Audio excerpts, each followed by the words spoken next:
तर सोलापूरच्या बार्शी तालुक्यात मराठा आरक्षणासाठी प्रसाद देठे या तरुणानं गळफास घेऊन आत्महत्या केली होती। तर या युवकाच्या कुटुंबियांची आरोग्यमंत्री तानाजी सावंत यांनी भेट घेतली आहे।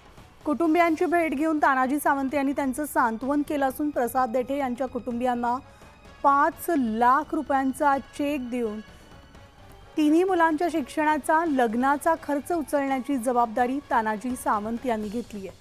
तसंच ओबीसी किंवा मराठा समाजातील युवकांनी टोकाची पावलं उचलू नयेत असंही आवाहन त्यांनी केलंय। जेणे कोणी आपण करतो त्याच्यात ह्या लेकरांचं भविष्य सगळं उघड्यावर टाकून जायचं काय अधिकार आहे कोणाला? तुम्हा आम्हाला याचा विचार करा। हे होईल नाही मिळेल म्हणून जगायचं सोडायचं का? आपण जन्म घेतलाय म्हणल्यावर प्रारब्ध असेल ते घालणारच आहे ना।